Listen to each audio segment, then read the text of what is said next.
Assalamualaikum warahmatullahi wabarakatuh. Kami dari kelompok 8, Intan Pangestu, Della Nadia Anggraini, Nur Indah Wulandari, Dahlia Wulan Safitri, dan Fahmi Lia Rina Novita Sari. Langsung saja kami akan mempresentasikan hasil diskusi kelompok kami. Yang pertama yaitu rasio profitabilitas. Rasio profitabilitas merupakan rasio yang digunakan untuk mengetahui kemampuan perusahaan untuk mendapatkan laba atau profit dari pendapatan. Dalam analisis rasio profitabilitas yang digunakan adalah A. NPM, Net Profit Margin.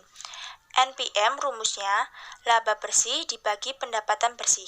Pada Bank Panin Dubai Syariah, NPM pada 2019 menunjukkan angka 2,00% dan 2018 3,47%.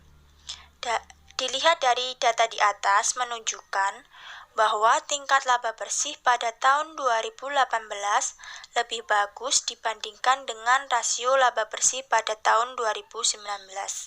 Semakin besar angka rasionya, maka semakin bagus pula kemampuan bank untuk menunjukkan tingkat laba bersih yang dihasilkan. Yang B yaitu ROA, Return on Asset. ROA rumusnya laba bersih dibagi aset. Pada Bank Panin Dubai Syariah, ROA pada 2018 menunjukkan angka 0,19%. ROA pada 2019 menunjukkan 0,12%. Dari data di atas menunjukkan bahwa kemampuan Bank Panin Dubai Syariah dalam menghasilkan laba dari dana yang diinvestasikan dalam keseluruhan asetnya lebih bagus pada tahun 2018 dibandingkan dengan tahun 2019. Semakin besar angka rasionya, maka semakin bagus bank tersebut dalam menghasilkan laba dari dana yang diinvestasikan dalam keseluruhan asetnya. Yang C yaitu ROE, Return on Equity. ROE rumusnya laba bersih dibagi modal. Pada Bank Panin Dubai Syariah, ROE tahun 2018 menghasilkan 0,78%. ROE tahun 2019 yaitu 1,25%. Dari hasil di atas, maka Bank Panin Syariah dalam menghasilkan keuntungan mengalami kenaikan di tahun 2019. Hal ini terlihat dari rasio profitabilitas yang naik pada tahun 2019. Jadi, dalam kemampuan bank menghasilkan laba dari modal yang digunakan dalam operasional lebih baik pada tahun 2019 dibandingkan tahun 2018. Yang kedua yaitu rasio likuiditas. Rasio likuiditas adalah rasio yang digunakan untuk mengukur kemampuan suatu perusahaan untuk memenuhi kewajiban jangka pendeknya. Yang pertama yaitu current ratio. Current ratio rumusnya kas plus penempatan dibagi utang lancar. Current ratio pada tahun 2018 di Bank Panin Dubai Syariah yaitu 169,66%. Tahun 2019 yaitu 273,65%. Dari hasil di atas, bank dalam membayar utang jangka pendek mengalami kenaikan jika dilihat dari rasio lancarnya pada tahun 2019. Jadi, dalam kemampuan bank membayar utang jangka pendek lebih baik di tahun 2019 dibandingkan dengan tahun 2018. Yang selanjutnya yaitu quick ratio. Quick ratio rumusnya kas dibagi utang lancar. Pada Bank Panin Dubai Syariah, quick ratio tahun 2018 adalah 2,39%. Quick ratio pada tahun 2019 adalah 3,337%. Dari hasil tersebut, yaitu kemampuan bank untuk membayar utang jangka pendek mengalami kenaikan di tahun 2019 jika dilihat dari rasio lancar dan cepatnya. Jadi, kemampuan bank untuk membayar utang jangka pendek lebih baik di tahun 2019 dibandingkan di tahun 2018. Yang terakhir di rasio likuiditas yaitu FDR.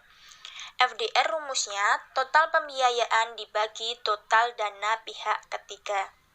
Pada Bank Panindubai Syariah, FDR 2018 yaitu 77,46%. FDR tahun 2019 adalah 82,61%. Dari hasil tersebut, maka rasio FDR menunjukkan besarnya dana nasabah yang disalurkan dalam bentuk pendanaan dan pembiayaan.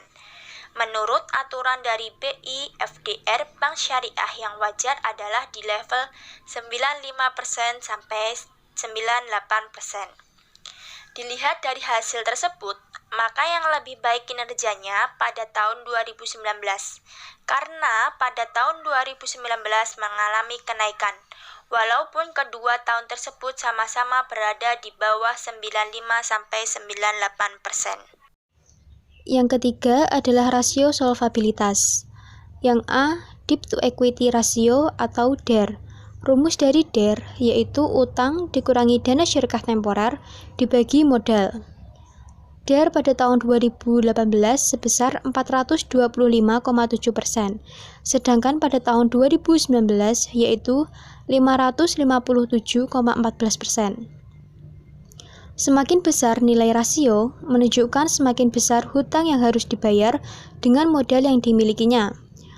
Dan semakin jelek pula kemampuan bank dalam membayar seluruh hutangnya. Pada tahun 2019 mengalami kenaikan, yang artinya semakin besar hutang yang harus dibayar dengan menggunakan modalnya. Sedangkan pada tahun 2018 mengalami penurunan pada rasio DER-nya. Maka dapat disimpulkan bahwa pada tahun 2018 memiliki kemampuan yang lebih baik dalam membayar seluruh hutangnya dengan modal yang dimiliki. Yang keempat, rasio aktivitas. Yang A, Fixed Asset Turnover atau FAT. Rumus FAT adalah total pendapatan dibagi aset tetap bersih. FAT pada tahun 2018 sebesar 95,5% dan 2019 sebesar 69,4%. Dilihat pada hasil di atas, pada tahun 2018 semakin sering menggunakan asetnya untuk menghasilkan pendapatan, sedangkan pada tahun 2019 justru sebaliknya. Ini terlihat dari nilai rasio aktivitas tahun 2018 yang naik, sedangkan di tahun 2019 menurun, sehingga tahun 2019 lebih sering menggunakan atau memutar asetnya untuk menghasilkan Rp1 pendapatan. Yang B, total aset turnover. Total aset turnover, rumusnya total pendapatan dibagi total aset. TAT pada tahun 2018 sebesar 7,88%, sedangkan pada tahun 2019 yaitu 6,68%. Total aset turnover semakin tinggi nilainya, maka bank tersebut semakin sering dalam menggunakan asetnya untuk menghasilkan pendapatan. Pada Bank Panindubai Syariah, total aset turnover pada tahun 2019 mengalami penurunan dari yang semula 7,88% menjadi 6,68%. Hal itu berarti pada tahun 2018, Bank Panindubai Syariah lebih menggunakan atau memutar asetnya untuk menghasilkan Rp1 pendapatan jika dibanding tahun 2019. Yaitu rasio efisiensi. Yang pertama yaitu beban operasional terhadap pendapatan operasional atau BOPO. Rumus BOPO yaitu biaya operasional dibagi pendapatan operasional dikali 100%. Dari data di atas diperoleh BOPO pada tahun 2018 sebesar 99,39%, sedangkan pada tahun 2019 sebesar 97,49%. Rasio BOPO pada Bank Panindubai Syariah mengalami penurunan pada tahun 2019, yang artinya bank mampu melakukan efisiensi atas biaya yang dikeluarkan, sehingga untuk menghasilkan Rp1 pendapatan dibutuhkan biaya yang lebih kecil di tahun 2019, meski masih di level 90%. Untuk setiap Rp1 pendapatan yang diperoleh bank, biaya yang dikeluarkan pada tahun 2018 adalah Rp0,9939.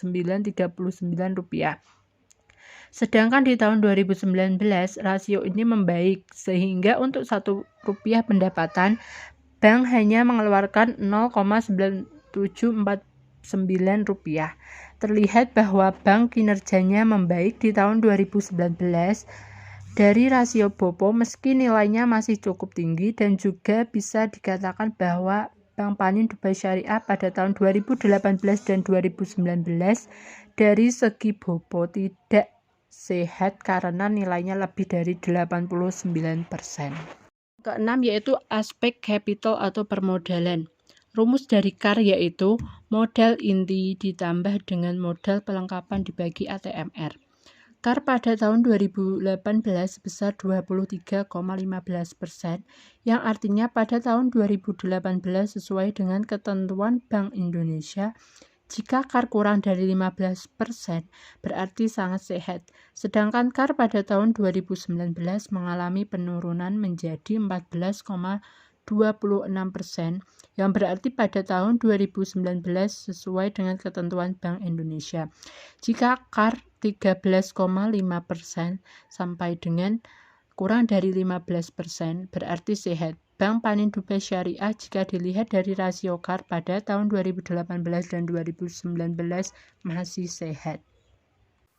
Selanjutnya yaitu rasio-rasio keuangan Al-Barakah Islamic Investment Bank. Yang pertama yaitu Return on Total Asset atau ROTA. Rumus ROTA yaitu laba bersih sebelum pajak dibagi total aset. Pada tahun 2018, ROTA menunjukkan angka sebesar 0,24%, dan pada tahun 2019, ROTA sebesar 0,20%. Maka dapat disimpulkan bahwa ROTA mengalami penurunan pada tahun 2019. Selanjutnya, profit margin. Rumusnya yaitu laba bersih sebelum pajak dibagi total pendapatan. Profit margin tahun 2018 menunjukkan angka sebesar 3,10%, sedangkan pada tahun 2019 profit margin sebesar 2,99%. Hal ini menunjukkan profit margin menurun pada tahun 2019.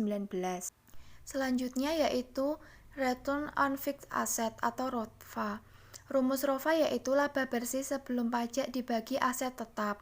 Pada tahun 2018, ROFA menunjukkan angka sebesar 2,95%, dan pada tahun 2019, ROFA sebesar 2,07%. Maka dapat disimpulkan bahwa ROFA mengalami peningkatan pada tahun 2019. Selanjutnya, Revenue from Banking Service.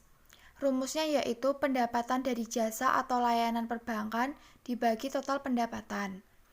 Revenue from Banking Service pada tahun 2018 menunjukkan angka sebesar 10,84%, sedangkan pada tahun 2019 sebesar 10,35%.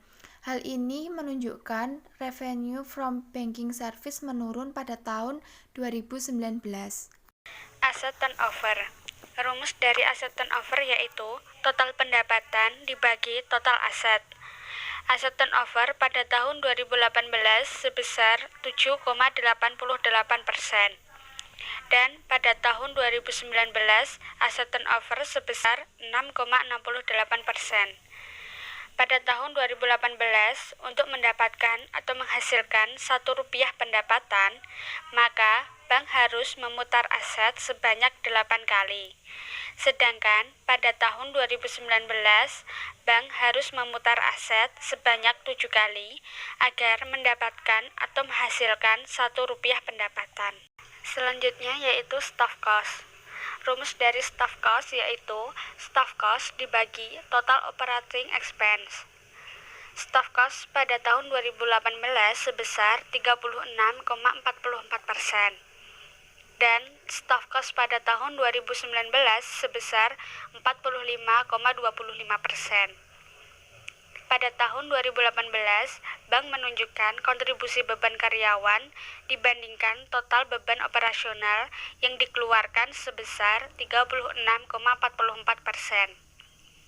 Dan pada tahun 2019, bank mengalami kenaikan kontribusi beban karyawan dibandingkan total beban operasional yang dikeluarkan sebesar 45,25%. Yang terakhir yaitu Premise and Equipment Cost. Rumusnya, Premise and Equipment Cost dibagi total operating expense. Premise and Equipment Cost pada tahun 2018 sebesar 10,73% dan pada tahun 2019 sebesar 14,04%. Biaya tempat dan peralatan di tahun 2019 mengalami kenaikan. Pada tahun 2018, bank berkontribusi beban tempat dan peralatan sebesar 10,73%, dan di tahun 2019 naik menjadi 14,04%.